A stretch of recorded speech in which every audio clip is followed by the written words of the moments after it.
This is where we were yesterday, going over the 7 different responses that human beings have to situations, circumstances, people, events, relationships.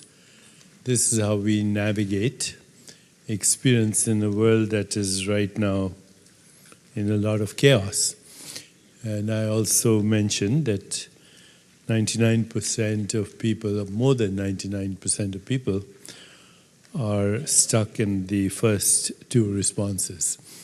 And even if you can move to the 3rd level, just being aware or centered in awareness, and now we have a new phrase as John Kabat-Zinn explained yesterday, stop and drop in. Okay, that is beautiful. Stop and drop in. And you're already there in the restful awareness response.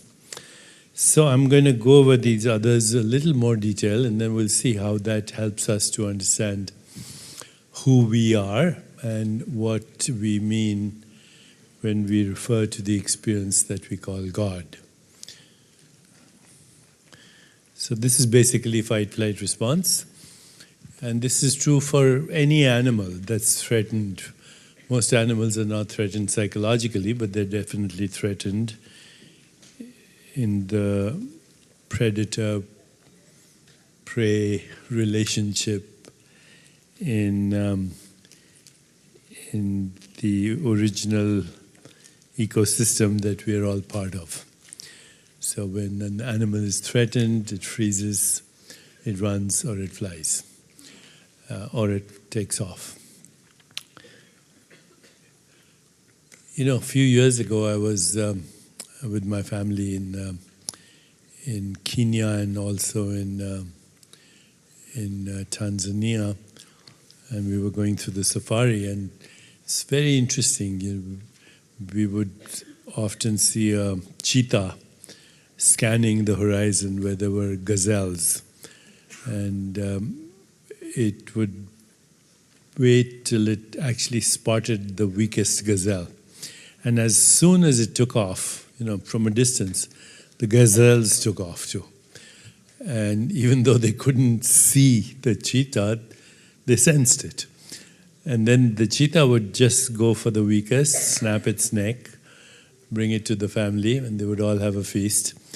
And then the hyenas would come, and they would eat up the bones and the nails. And then the gazelles and the cheetah would hang out together, because the gazelles knew that the cheetah wasn't hungry anymore.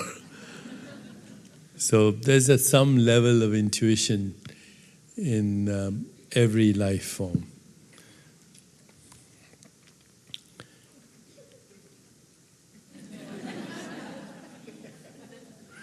Okay, we mentioned yesterday the reactive response, and I already discussed this, how we play control dramas through manipulation.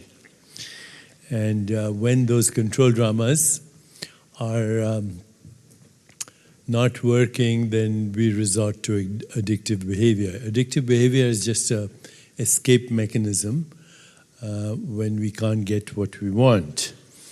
And these are fundamental addictions. The addiction to sensation in any form, so food, alcohol, sex, drugs, all addictions to sensation. The addiction to security, which is the biggest cause for insecurity, right? The biggest cause of insecurity is the search for security. And the addiction to power.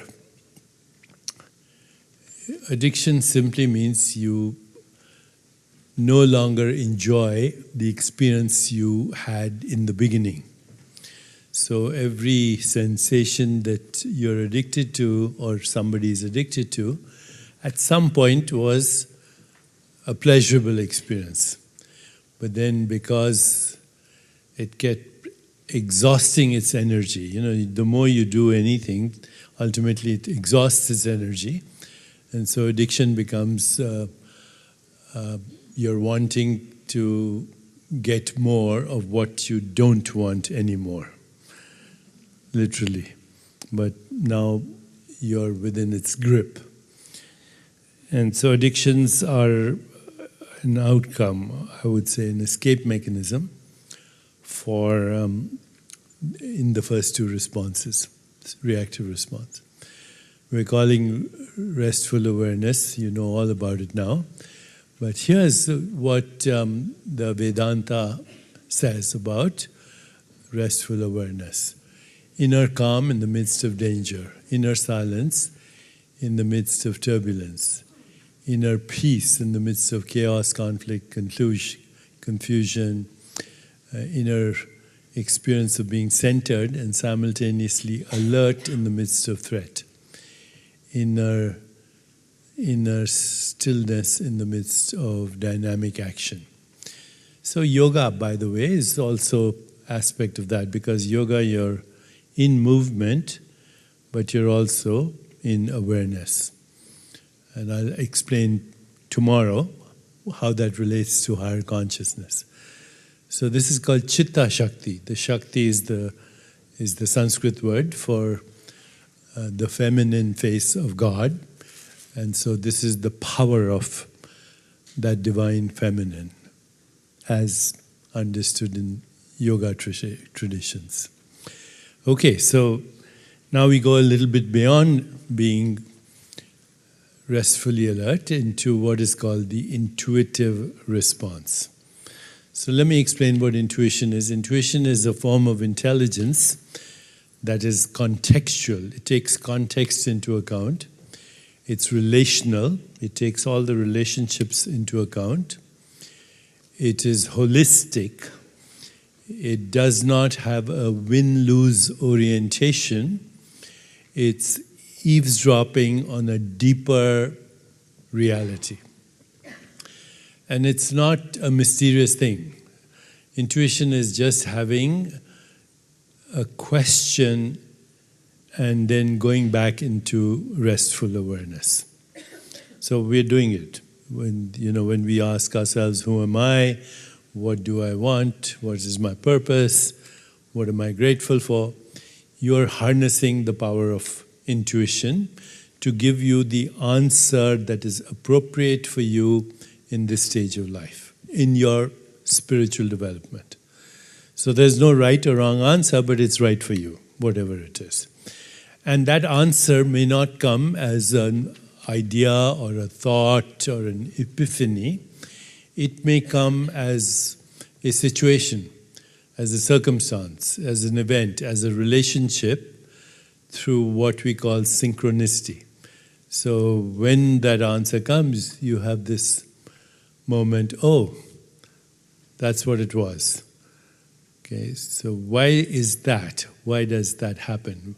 Well, when you take a question into restful awareness, that ground of being, that ground of awareness, it is the ground of creativity. It's also the ground of unpredictability. We went through those 5 points. It's the ground of being. It's the ground of synchronicity or non-local correlation, entanglement. And it's where intention is born. So when you take a question there, then the right response occurs to you when it's needed. Okay, so this is another form of Shakti. It's called Echar Shakti. Icha is the Sanskrit word for desire. The spontaneous fulfillment of desire. And it's also, in a way, the law of least effort. You're not putting any effort into this. Asking a question, diving deep into awareness and letting it be. And then the right response to every situation as it occurs. That's called Echar Shakti. And then there's another word that you might want to understand in this context. It's called Kriya Shakti. So Kriya is the right action as it is needed. So that right action is not karmically bound. Karmically bound means influenced by the past or in anticipation of the future. So we call it spontaneous right action, Kriya Shakti, the divine feminine spontaneously making the right choices that are not bound by karma. So, Echar Shakti, Kriya Shakti, and Gyan Shakti. Gyan is knowledge. So we can combine all of that. Gyan is more than knowledge, it's wisdom. And so these are the three Shaktis that are triggered.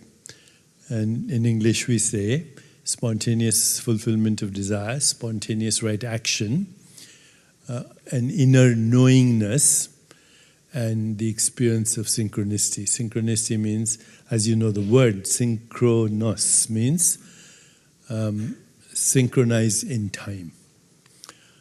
And in English we often say meaningful coincidences. So coincident.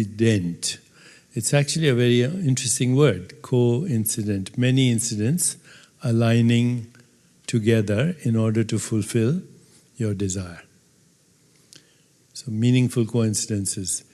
The incidents that are several coalesce around a meaning or an intention. So this has been known for thousands of years. But of course this became very popular about a century ago in the writings of Carl Jung, who also, by the way, wrote a book with Wolfgang Pauli, who was one of the pioneers in quantum physics, because they were trying to relate synchronicity with entanglement. And it's a very remarkable thing when you look at people who have had extraordinary impact on the world.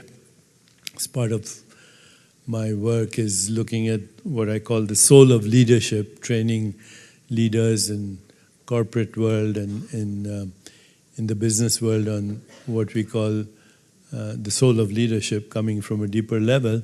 As part of that, when I studied the lives of great leaders, extraordinary leaders, not just great, but absolutely extraordinary leaders, without fail, they all say one of the following things: God was on my side, or I was supported by a state of grace, or there were many meaningful coincidences, or if they know a little bit about what we're talking about, they might say there were a lot of synchronicities. And even if they are not religious, they will at least say, I happen to be in the right place at the right time. And if they say, even if they don't know that and have that understanding, they'll say, I was lucky. Okay, so it's all the same thing. What people call good luck, being supported by the laws of nature, being supported by God, the state of grace, meaningful coincidences, being in the right place at the right time, synchronicity, all mean the same thing. It's basically this Shakti that allows you to harness, as we have just said, the divine feminine. Creative response. So now we are going a little bit beyond intuition. Intuition is knowing. It's also, as I said, spontaneous right action, spontaneous thinking, without anticipation, without regrets, arising as it is needed. But creativity is a little bit beyond that. It means that you are actually participating in some form of death and resurrection. The old context, the old meanings, the old relationships, the old archetypal stories are basically being destroyed, and a new context, new meaning, new relationship, and a new story is arising. And yet nothing has changed. Situations, circumstances, events or what we call karma, is the seeds of karma, as sanskaras, which are seeds of memory, and vasanas, which are seeds of desire. That's still there. It's just that you are taking that whole raw material and creating a new reality. And I mentioned to you yesterday that in this deeper understanding of creativity, in the Vedanta, physical death is the same thing. When we have what is called physical death, you have to remember that life and death are playing a dance all the time. Every thought is born, it dies. Every sensation is born, it dies. Every perception is born, it dies. I've said that so many times, but this morning is dead, okay? And whatever happened is over, okay? So, birth and death are the continuum of life. Birth is not the opposite of life. Birth is the opposite of death. And death is the opposite of life. But that which is born is the result of that which dies. Life is the continuum of birth and death. Life by itself is therefore timeless, beyond time. Appearing as birth and death, appearing as birth and death. But there is something called physical death as we see it. As we see people, or those that we call people, at some point they exhaust the energy that was there to express that karma. The energy is exhausted, and so death occurs. And then what the resurrection is, or what we commonly call reincarnation, is the birth again of that which died in a slightly improved form most of the time. Little improvement. It's just, remember, in 1970 when I bought a Volkswagen, that doesn't look like the Volkswagen you buy today. Okay? Every year there's a new model, right? Slightly improved. So that which is expressed is always slightly improved. But physical death is also a process of the quiescence of all excitations of consciousness. The body is an excitation of consciousness. The mind is an excitation. They are called vrittis. And the world that we experience is an excitation of consciousness. The closest example to that is what we call deep sleep. So when we go into sleep every night, what happens is first the excitations assume a finer frequency, which we experience as dream. And then finally that quiets down, and then there's deep sleep. So in deep sleep there is no experience, but there is awareness. And I mentioned that yesterday to you, the awareness of a mother with a baby, or even if somebody screams at you, or somebody pinches you, then that comes back as an experience, because you still have the excitations are subdued, but not enough that subdued that the body disappears. It disappears for you, but it doesn't disappear for other people because they still have the excitations of awareness. Okay. So that's the closest to physical death. If we actually understand, and this I'll talk to you about this tomorrow, how to wake up to awareness in spirit, then you will never be afraid of death because you'll already have experienced it while alive. So that is a spiritual experience, that you can experience the absence of form and yet be in touch with your formless being. Awareness is formless. If it had a form, you'd be able to see it. But it's formless. So when you learn to experience your formless being, and also learn to slightly disidentify with that which is in form, knowing that it's an evanescent experience that's arising and subsiding, then you can die unto death, as St. Paul says in the Apostles, one of the Apostles. Okay, so these ideas have existed forever. But therefore, death is ultimate creativity. This is something from taken from a combination of Vedic texts, but particularly from the teachings in the Shiva Sutras. Lord Shiva, by the way, some of the most amazing insights are in the Shiva Sutras, or what is called Kashmir Shaivism, where Lord Shiva and Parvati, the Shakti, the goddess, they're having a conversation, and it's not here, but one of the teachings he gives to the goddess, he says, meditate on your body as the universe and having the nature of awareness. If you could just understand that one sutra, everything is there. Meditate on your body as the universe and having the nature of awareness. Because everything we call the universe is a sensation in our body, right? It's a perception, it's a sensation, it's a thought, it's a feeling, it's an image. So he says, meditate on your body as the universe and having the nature of awareness. We should do that meditation sometime. But from the same tradition, relinquish the known. Why do we relinquish the known? Because the known is the prison of the past.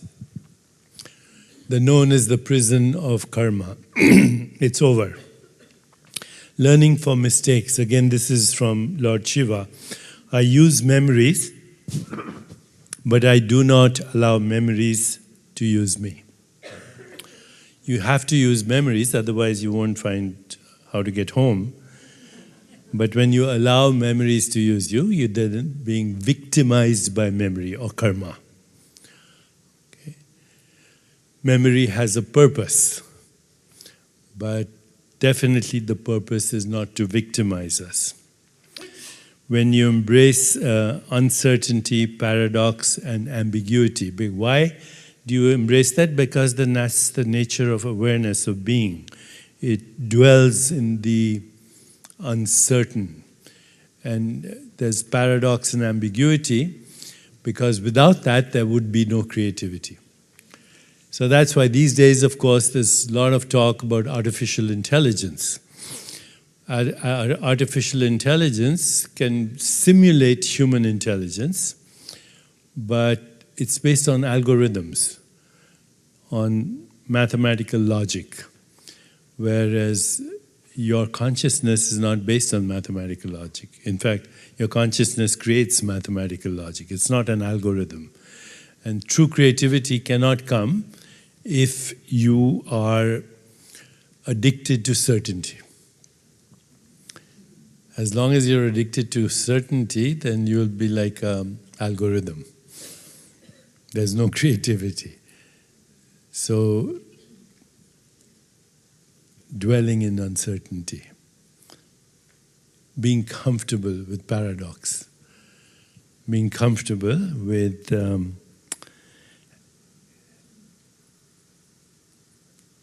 ambiguity. Rumi has a beautiful poem. He says, exchange your cleverness for bewilderment. Bewilderment is the most spiritual experience you can have. Seeing the universal in the particular and the particular in the universal. I gave you the example of the story of the Buddha, the silent sermon, when Ananda saw the whole universe in a flower. That's seeing the universal in the particular. Right? and the particular in the universal. So when you look at a person, that is the universe in disguise. Or you can say God in drag. Full awakening of the tanmatras. The tanmatras are the subtle senses. We did the sutras yesterday for that. Subtle sound, subtle touch, subtle sight, subtle taste, subtle smell. So the refinement of those subtle senses. Mind-body coordination, yoga, physical fitness, poise, grace. And understanding that every relationship that you have is karmic. The good or the bad. Those are terms we use. By relationship, I mean that every relationship that there's an emotional energy attached to. You'll meet a lot of people every day, but there's no emotional exchange. It's they're there. They're encounters. But anytime there's an emotional exchange, that is a karmic relationship. And the purpose of that is to elevate you to a higher level of consciousness, which we'll talk about tomorrow. So, what can you learn from every relationship, whether you qualify it as good or bad?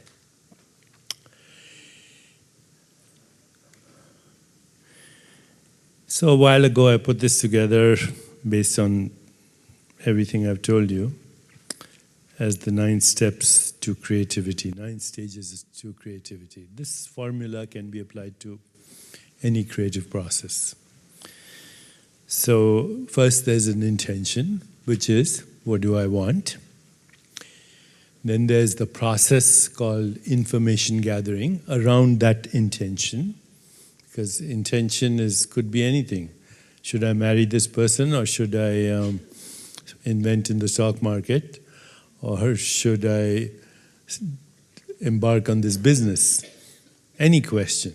Okay, that's intention, but then the information you gather has to be pertinent to that particular intention, whatever it is. Unconsciously, I may have intended that. What's the karmic significance of that? Okay, so information gathering and then information analysis, sometimes to the point of exhaustion. Okay, that's the hard work. And then a letting go.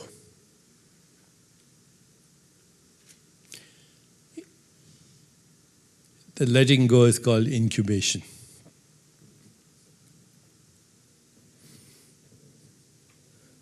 Sleep is a good incubation. Meditation is a good incubation.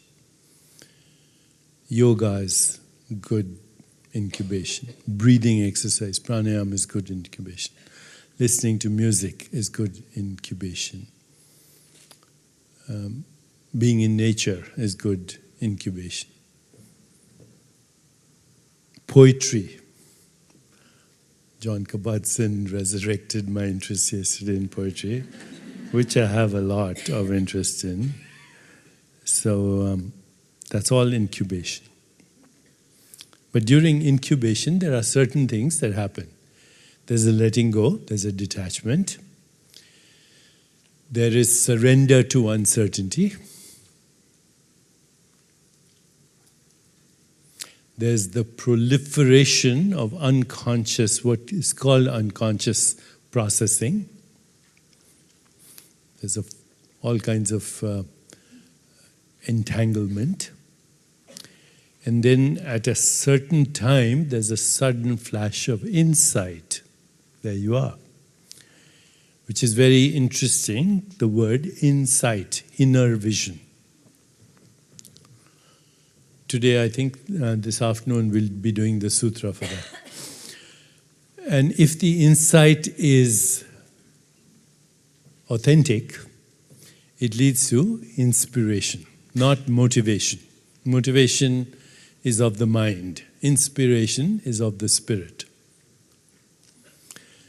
How do we know what is motivation and what is inspiration? Motivation is what people do every day.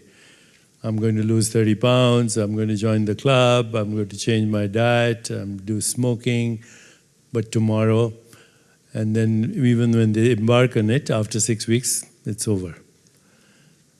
Motivation never works. It's stressful. In fact, it causes more stress. But inspiration is a much deeper experience. You've had that flash of truth where there is no going back. It's like a child that is born cannot return to the womb. Inspiration leads to implementation, that leads to integration, that leads to, we can say, death of the old and incarnation of the new. New story, new context, new meaning, new reality. So creatively, this is the process no matter what you're trying to create. A new product, a new service, a new business, a new relationship. That's why also a part of the information gathering in relationships is frequently Jyotish or Vedic astrology. That's part, at least in this system, it is part of the information gathering. And so it doesn't matter what you're trying to create, but what I would like to suggest to you that, your life should be a creative process. Healing should be a creative process. No matter what, we would be living in this realm of creativity all the time. Healing is nothing other than the return of the memory of wholeness. That's why it's called healing, holy, wholeness, health. It's the same word. But healing is the incarnation of a new experience. Okay, so now we're moving to the sixth response, which we are calling the visionary response or the higher guidance response. This is the ability to not only predict the future, in a sense, the probabilities of the future, it's also to participate in the creation of that future based on choices in the present. When we have this experience, we have a total shift in our cognitive and perceptual mechanisms. Cognitive refers to how we know what we know, and perception is what we see. Tomorrow, when I go over this material, we'll go over how our perception changes as we move into more expanded states of consciousness. So reality changes, perception changes, how we think changes, everything changes. Reality is different in different stages of consciousness. So is knowledge, so is perception, so is actually the structure of our brain. To some extent, yesterday, John Kabat-Zinn was talking about the brains that are totally different. Okay, Renee, remind me, I should do the neuroscience slides too on the Enlightenment neuroscience sometime. So this is also a level that in the Yoga Sutras of Patanjali is called Siddhis and Riddhis. Siddhis are called supernormal powers. Riddhis are control over the elements and forces of the universe. What is changing though is your experience of the universe, because the universe is always an experience in the realm of possibilities. And at this level, there's also the manifestation of archetypal patterns or energies that already exist in what we would say collective consciousness. Finally, there's what we call the sacred response. The sacred response is you've gone beyond all these activities of consciousness into consciousness itself. Remember, the activities of consciousness are experiences. Consciousness itself is the ground of all experience. So here you have what is called your being is the embodiment of love. Love that is not necessarily directed at anyone, but love that radiates from you like light from a bonfire. Directed to none, denied to none, like the light from a lamp. You radiate love. It's also called Ananda Shakti. The Shakti, again, is the divine feminine, but in bliss. A transformation of personal self to the experience of universal self, seeing the whole universe in one's own being, loss of the fear of death, and the experiential knowledge of immortality of existence. Now, tomorrow I'll expand on this map, but it's an amazing map that actually has a basis in our biology, because as we are moving to these levels, even our biology is changing. Let's spend only 2 minutes or 3 minutes on this idea of myths and icons, and I've already told you about this. But people who do extraordinary things, they almost achieve a mythical expression, and these myths are stories that are very primordial. They're found in all the world's religious literature, whether it's the Bible or the Quran or anywhere. They're stories of compelling characters who are extraordinary. They have eternal themes, which are listed here: sacred, profane, divine, diabolical, angels, fallen angels, unconditional love, forbidden lust, triumph, tragedy, suffering, redemption, mystery, magic. And these then appear in popular culture as icons. I'm not going to spend time on this right now because it's not really what we're here for, but this is what I do with my training of leadership and corporate leadership. Particularly, the most successful brands are those that tell a great story.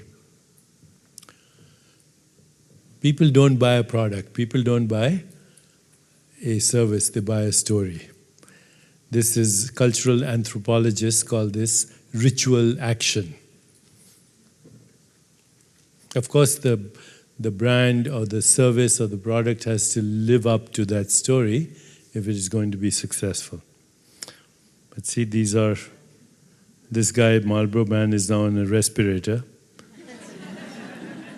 But when I was in medical school and in my training, he was the most popular character. He's smoking cigarettes on a horse, and doctors, my colleagues, were doing advertisements for cigarettes, for Lucky Strike and Marlboro cigarettes, and the ads were in medical journals. So we've come a long way. So these are mythical beings because they're representing the highest aspirations of humanity. I put in Marilyn Monroe because she represents Aphrodite, the mythical goddess of love and sexuality.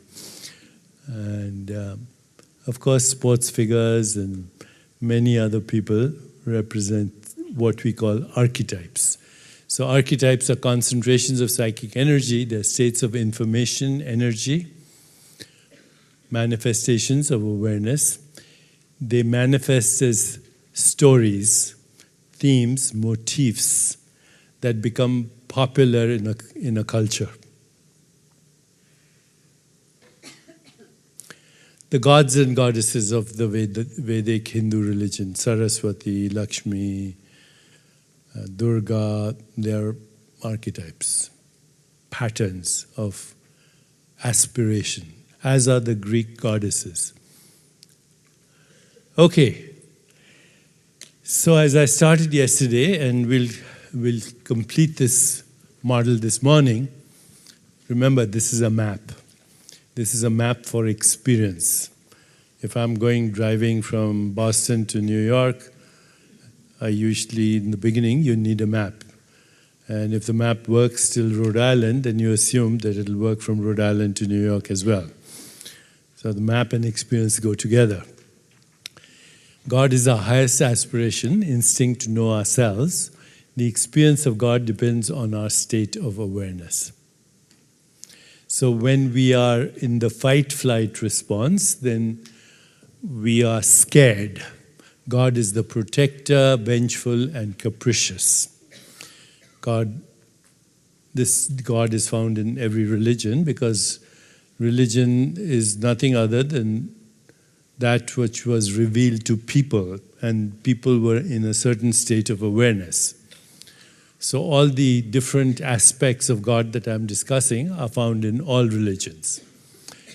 So God is the protector, and God's experience of God is usually he, right?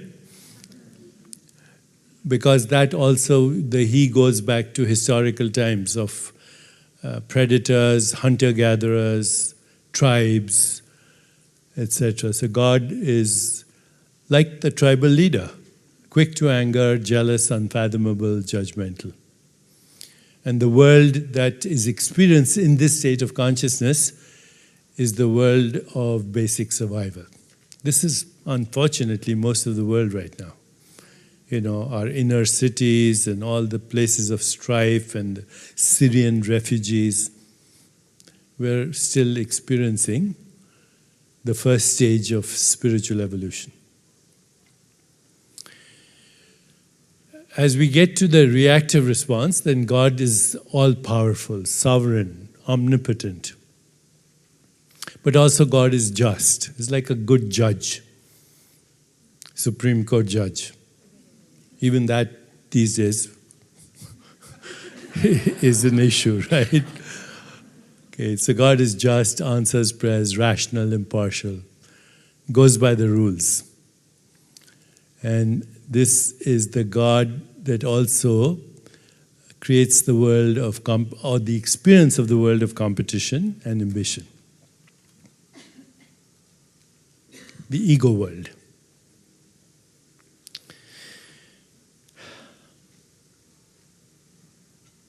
As we settle in awareness, then we experience the God of peace. God is detached and calm. God offers consolation. God is silent, meditative, undemanding. And the world that is created by this ecosystem of consciousness is the world of solitude and self-sufficiency. So here's another principle. When people are in the same frequency of consciousness, then obviously they find themselves in the company of people who are in the same frequency of consciousness. Right here, for example. Okay, we are beginning to experience this together. The ultimate experience of this is called the peace that passes understanding. Anybody here familiar with the Course in Miracles? Good. So, you know, one of the most important things in the Course in Miracles is the unreal cannot be threatened, and the real cannot be threatened, the real cannot be threatened, and the unreal never exists. Therein is the peace of God. Okay, that is what we are talking about here. Just being in awareness. As we get to the intuitive response, then God becomes the Redeemer, the Buddha, the Jesus, because God has come to redeem. But it's a state of awareness, right? Redeem means that God understands contradiction, ambiguity, therefore is tolerant, forgiving, non-judgmental, inclusive, accepting. And the world that people find themselves in, who are in this response, is the world of insight and personal growth.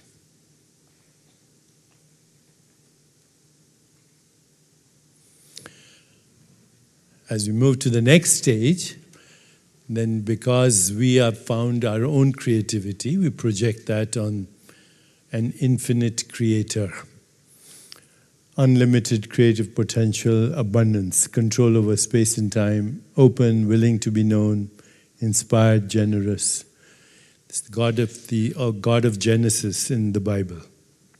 Okay, so all these stages are found in the Bible too. They're found everywhere in all the religions because humans wrote them down. And then we also find ourselves in the world of art, invention, unlimited discovery. Higher guidance is when we start experiencing the so-called miraculous, where there is transformation, the mystical God, which is enlightened beyond all causes, healing, magical, the cosmic alchemist, you might say. And the world we find ourselves is in the company of mythical world of prophets and seers. And finally, this sacred response, God of pure being, totally invisible, formless, unborn, infinite, undying, intangible, unchanging. And the world is the transcendent world of all possibilities, infinite possibilities.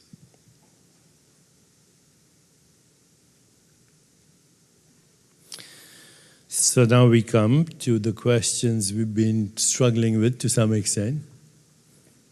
Who am I? How do I fit in? How do I find God? What is the nature of good and evil? The experience of good and evil. The experience of that which we call God. The experience of that which we call I. In the fight-flight response, we experience ourselves as survivors. Remember, these states of consciousness are also an expression of the ecosystem in which they are born. So right now I'm mentioning Syrian refugees and refugees all over the world. This is all, a stage of experience that is born in an entire ecosystem. It's not one person. Even you and I are products of an ecosystem that has brought us here. But that ecosystem is so powerful as part of our collective conditioning and centuries of conditioning that unless we question it, we will not be able to escape it. The first thing is to question our own conditioning. If you don't, then it's the prison with no walls. So in the first stage, who am I as a survivor? How do I fit in? I do my best to cope. How do I find that which humans call God? Through fear and loving devotion. It's like a relationship with a dysfunctional parent. It's literally a relationship with the abusive parent. When you look at kids who've been abused, they love their parents and they're scared of them. So it's both love and hate go together. What is the nature of good and evil? Well, good is interpreted as physical safety. What else can a survivor do except want physical safety, food, shelter, and family? And what is evil? It's a threat to that.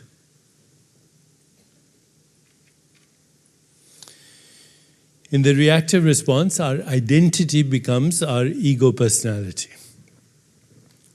How do we fit in? Always trying to win. Are you aware of any leader who's always right? Okay, has to win. Doesn't matter what the situation is. How do I find God? Through awe and obedience. What is the nature of good and evil? Good is getting what you want, fulfilling your ego desires mainly. Evil is a threat to getting what you want, to your ego, to your values, to your needs. Restful awareness. Who am I is the silent witness of mind, body, and world. So here's something I'm going to add on now as a practice. Tonight when you go to bed, just do a 2-3 minute meditation with your mantra, and then on the screen of your consciousness, just without judging, observe everything that happened today. From morning, afternoon, evening. Don't obsess with details, just a little 2-minute video of whatever happened today. You got up, you went to the bathroom, you came here, you went for lunch. Just witness that. Okay, and then tell yourself, even as I witnessed my day, which is already a dream, by tonight this will be a dream, so I will witness my night and the dream that comes to me. And in the morning, if you have time, or just take 1 minute to see if you can recall the dream, and then let it go. Just like tonight, let today go. If you do that every day, by the way, then you will have the awakening of that witnessing awareness, which is all important because your identity will shift from ego to the witnessing awareness. This is called taking a stand. You take a stand as the witness of all that is. Witness of your mind, witness of your body, witness of the world. What Krishnamurti, who we mentioned yesterday, is the highest intelligence, is the ability to observe yourself without judging yourself. In observing yourself, you observe the other, because the other is a projection of yourself. So the more you take that stand, you will start to experience the witnessing awareness in which all comes and goes. And then how do you fit in? You remain who you are. How do you find God? Through the practices we are learning. Meditation, contemplation. Contemplation is self-inquiry. What is the nature of good and evil? Good is clarity, restfulness, inner sense of order. Evil is inner turmoil and chaos. So our interpretation of good and evil is changing. Intuitive response. We are not just the silent witness. The Sanskrit word, by the way, for the silent witness is sakshi, just witnessing awareness. But in the intuitive response, we begin to know that not only is the silent witness a witness, but the silent witness has a knowing quality that is always there. It knows. One of the ways actually to define awareness is the knowing element in every experience. It never goes away, it's always there. It's just been ignored. Ignored because we are distracted by other things. So how do I fit in? I begin to understand what's going on. I find total self-acceptance. What is the nature of good and evil? Good is receiving answers, spontaneous knowingness. Evil is a threat to our own intuition, self-betrayal. Creative response. Who am I? I'm the co-creator with that which we call God. How do I fit in? I participate in creation. How do I find God? Through inspiration. What is the nature of good and evil? God is inspiration. Evil is a threat to that creativity, inspiration. Higher guidance I find through enlightened awareness, which is beyond the ego. How do I fit in? I love not in this case a sentiment or an emotion, but the ultimate truth at the heart of creation, that we are one being. How do I find God? Through grace.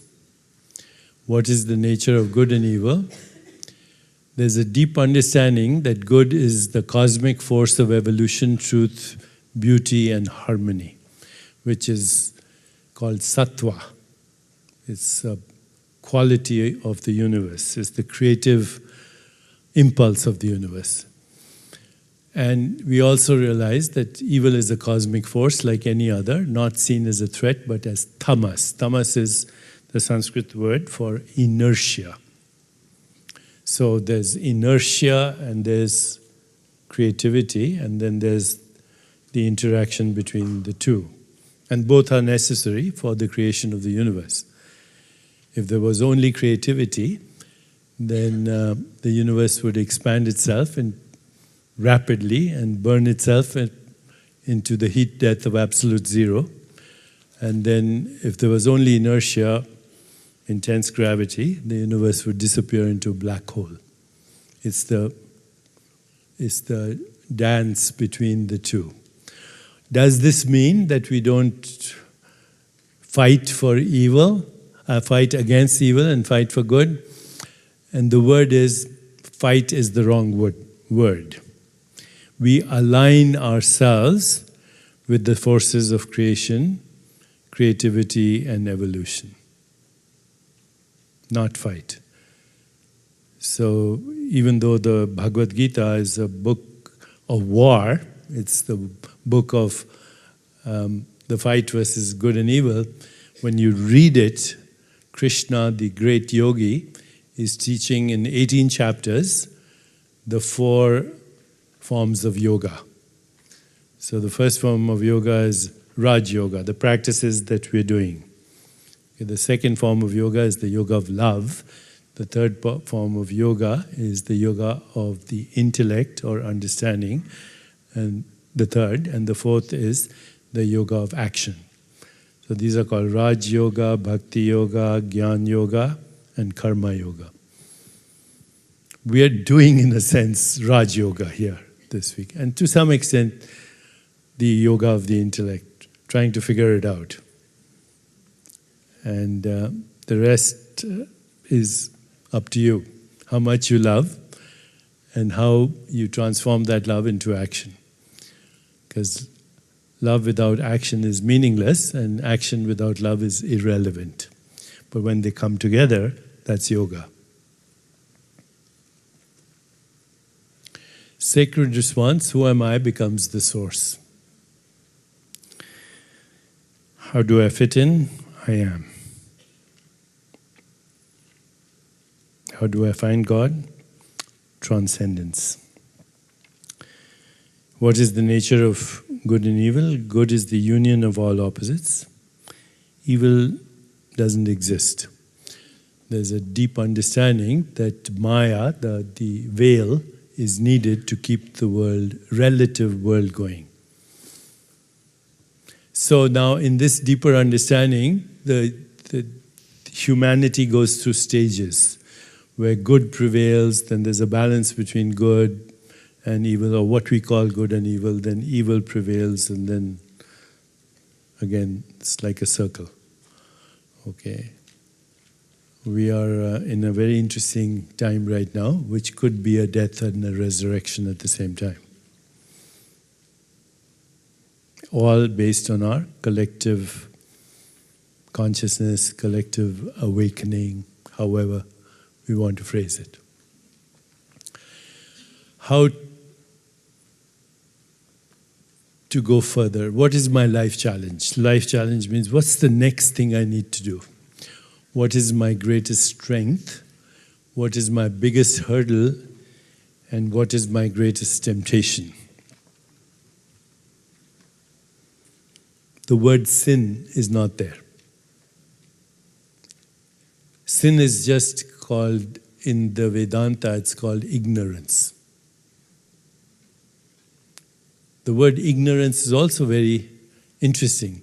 It means to ignore. When we ignore who we really are, then we are in the world of limited awareness, which is ignorance. Okay, so what is my life challenge? In the first stage is to protect, to survive, to maintain. What is my greatest strength in the first stage? Courage. What is my biggest hurdle? Fear. Fear and courage go together. What is my greatest temptation? Tyranny. So all the tyrants today that you see in the world, you read about, I'm not going to name them, but they're all over the world, right? All over the world. They are mind-body experts in the first stage of evolution. Or we would say they are stuck in the first chakra. But we have to know that, otherwise we can't ourselves move collectively through these different stages. In the reactive response, my life challenge is maximum achievement. My greatest strength is accomplishment. When that doesn't happen, my biggest hurdle is victimization, and my greatest temptation is addiction.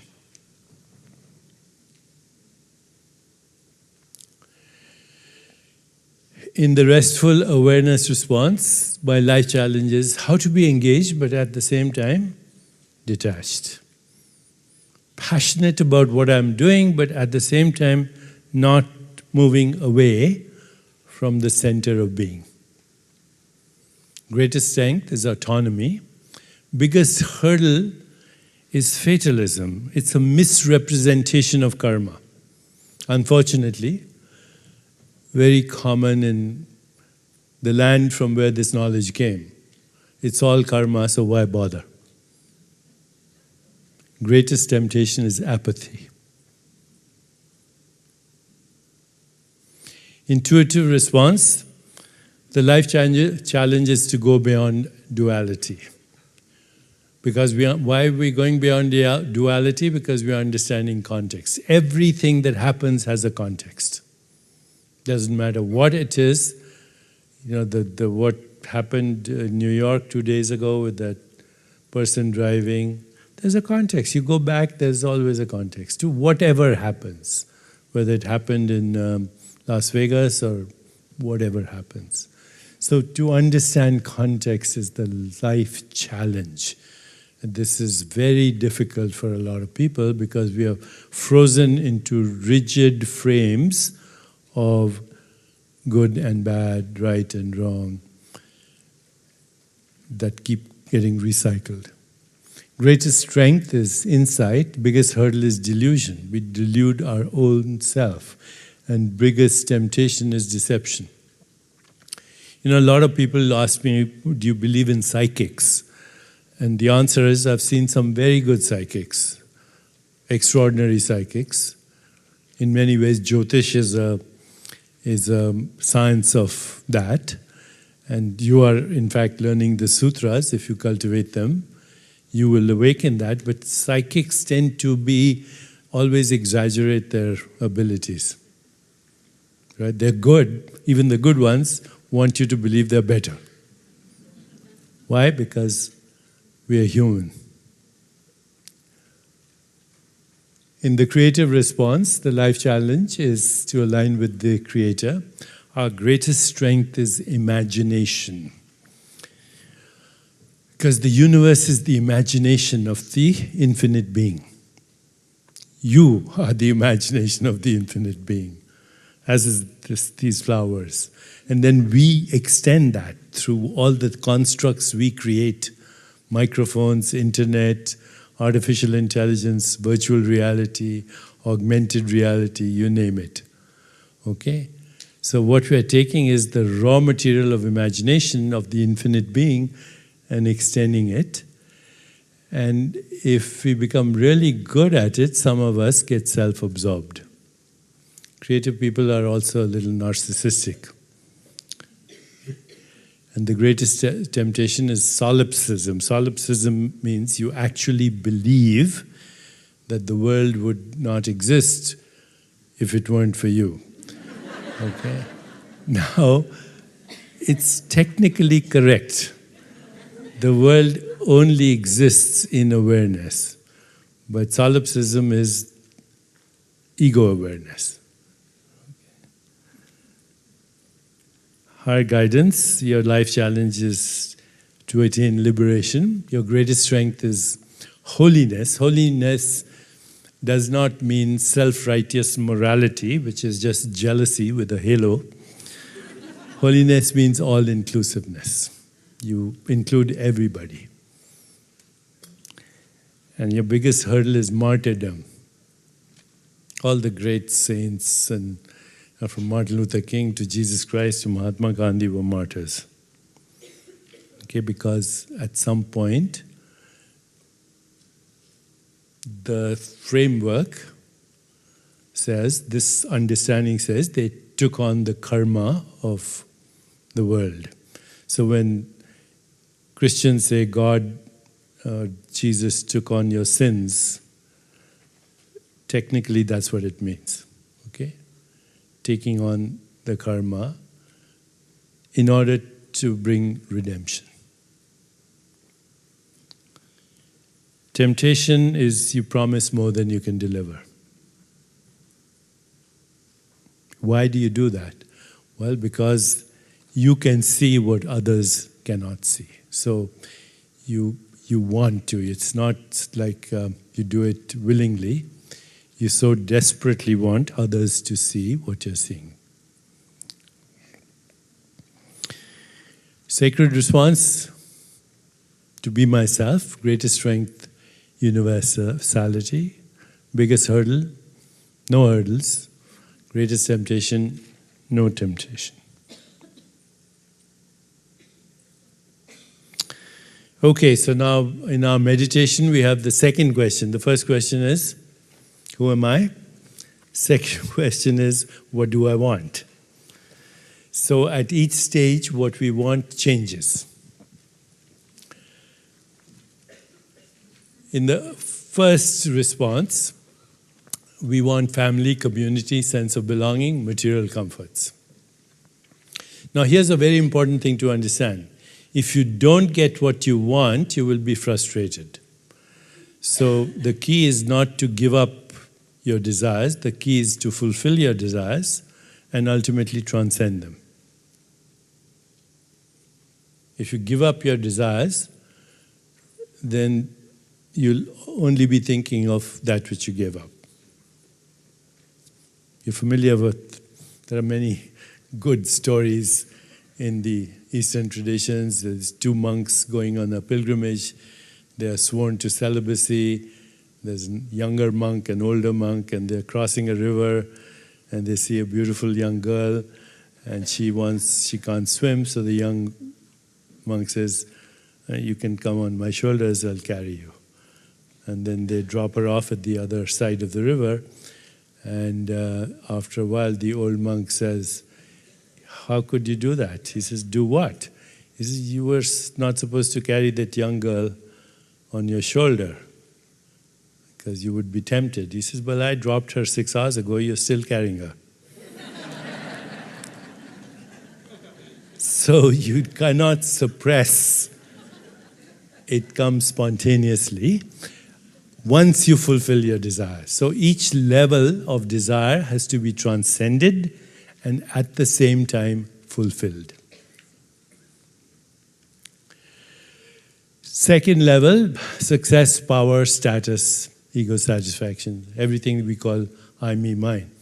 So people say, is it wrong to have ego desires? Of course not. It's a stage of our development.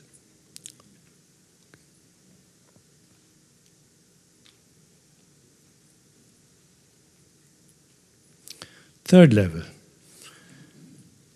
You say, well, I have everything, but I don't have peace. I want to be more connected. I want self-acceptance. I want the peace of inner silence.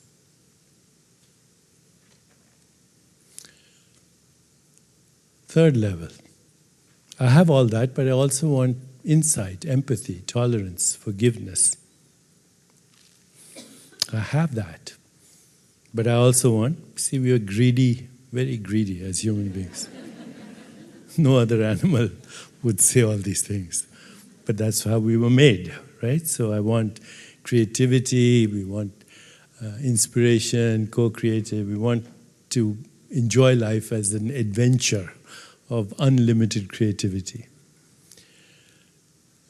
As we move to the sixth level, reverence, compassion, service, universal love. And then finally, unity with the divine and wholeness. Okay, so now as we go through every religion, by the way, so religions, let me just say that all religious experience is only three things. Only three things, all religious. And then after that, it's ideology. The first thing is transcendence, that you go beyond subject-object split. That's the religious experience.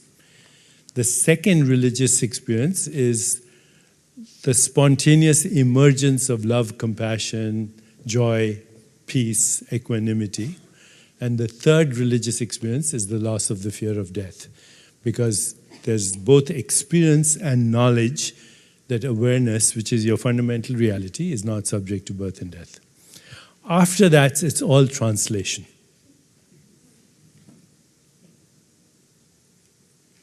But having said that, every religious doctrine or script talks about miracles. So let's say that the miracle is the highest achievement of a level of awareness.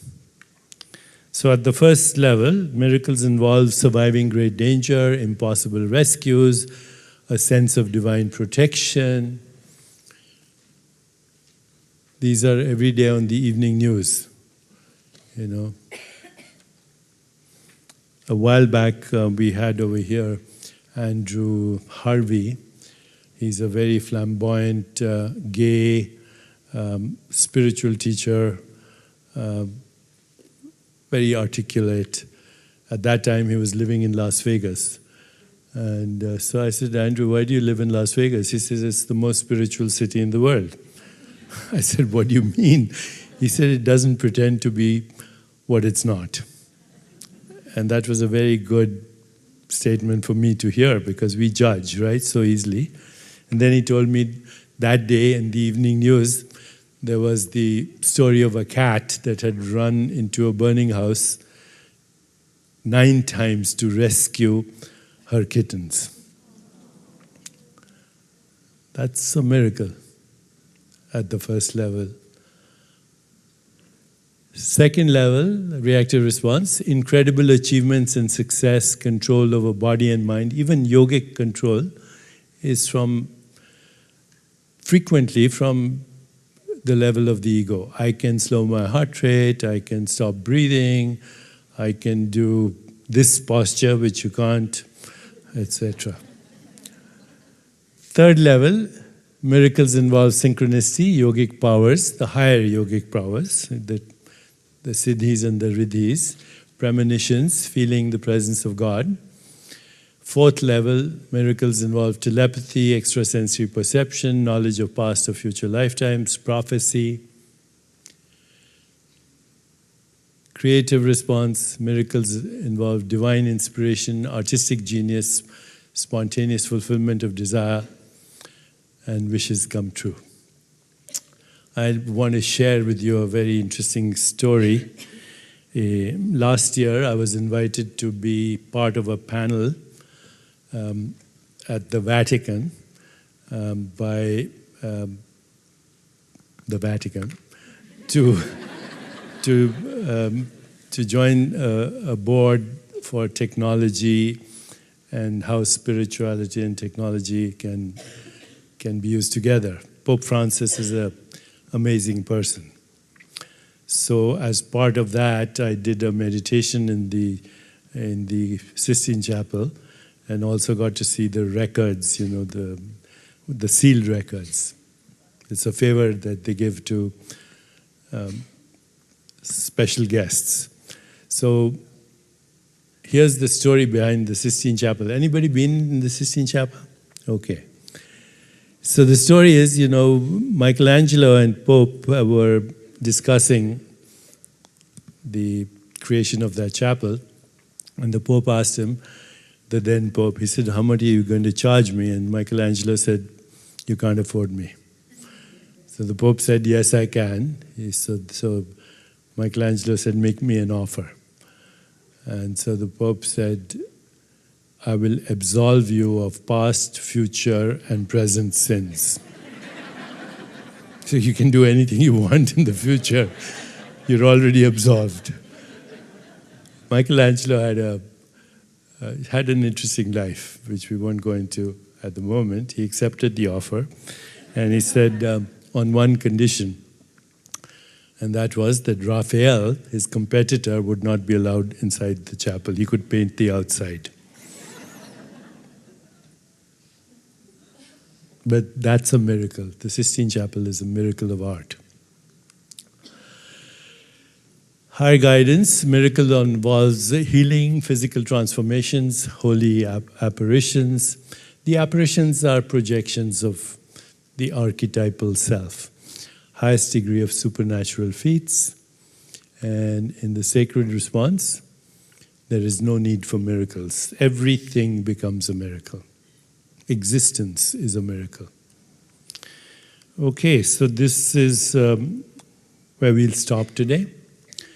And what I'd like to do in the next 10 minutes, I want to invite Lena Nasser to the stage. So I just want to introduce her to you. Lena is a neuroscientist. Her degree from Harvard is on how stories change the brain. And she's the new CEO of a new initiative which is called the Mind Brain Initiative of the Chopra Foundation. Tomorrow you'll hear a lot about the non-profit foundation. Lena is from Saudi Arabia, but she's leading this effort, and I thought she should tell you what it's about. Thank you, Deepak. Hello, everyone. I'm very happy to be here today and this week with you all. And I'd love to share a little bit about this institute that we're building together and tell you a little bit about myself. So, something we've been learning throughout this week is how our mind, our emotions, our thoughts, the stories we tell ourselves about ourselves, and our behavior and actions are all impacting our well-being, and therefore our full potential of who we can be, and how we can show up and how we can feel.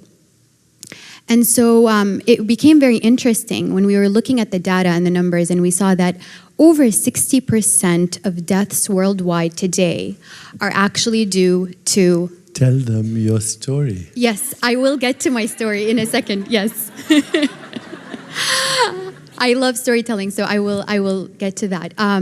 But it became very interesting for us that over 60% of deaths worldwide are due to non-communicable diseases. So mental illness, obesity, diabetes, and more.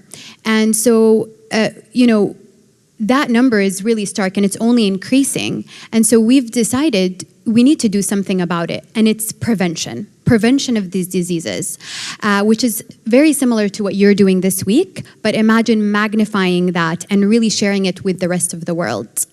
And so what we want to start is an entity and an institute that would be really designed to think about how we can achieve the full potential of the human being through science, entrepreneurship, innovation, and all of the sorts.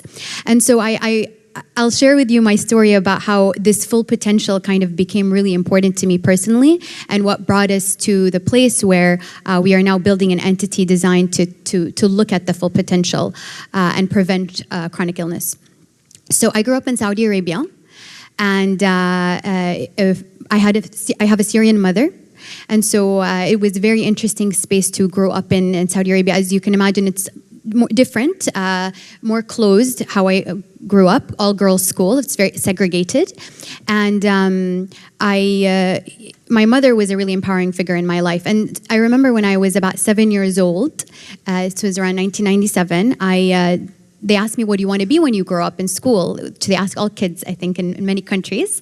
And, you take a picture with what you want to be. And I wanted to be a babysitter when I was 7. And, I grew up in this community where, questions weren't really allowed in school. We were always told, we should not ask questions because it wasn't, what God wanted. And I was the person who always asked all the questions and got into trouble, getting kicked out of class right and left. And my mother was the person who really told me that, they called her in the principal's office every year. And so she would leave crying oftentimes because they compared me to my sister, who was more obedient. And she came to me and said, Lena, if they ever stop you from asking questions, you write them down on a paper. Never stop asking them. And so I became very inquisitive as a result and got into more and more trouble until I decided I was going to come to the United States and study political science and education and change, make a difference. And, as I was, in the library one day, I picked up this book very coincidentally or maybe synchronistically by an author named Muhammad Shahid, and it's called How to Teach Math to Black Students.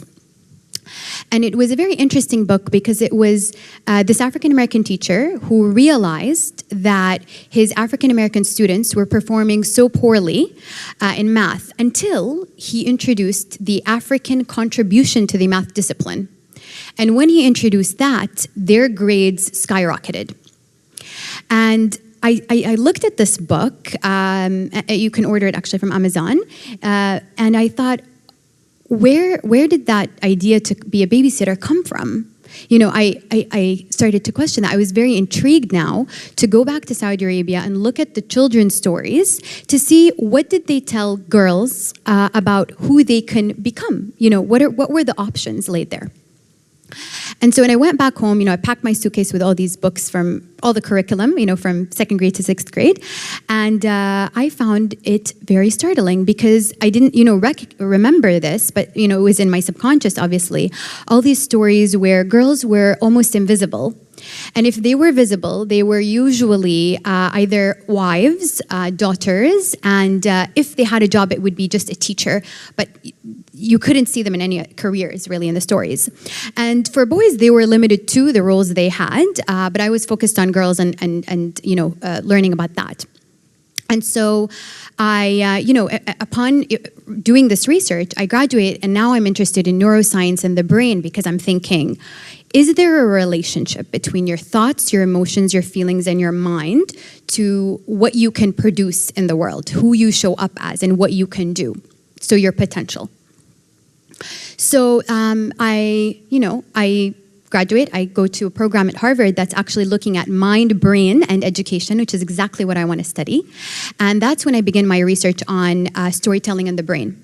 And I see, when you're looking at research and fMRI scans, there is, if a story transports you, so I coined this term identity stories, gendered identity stories.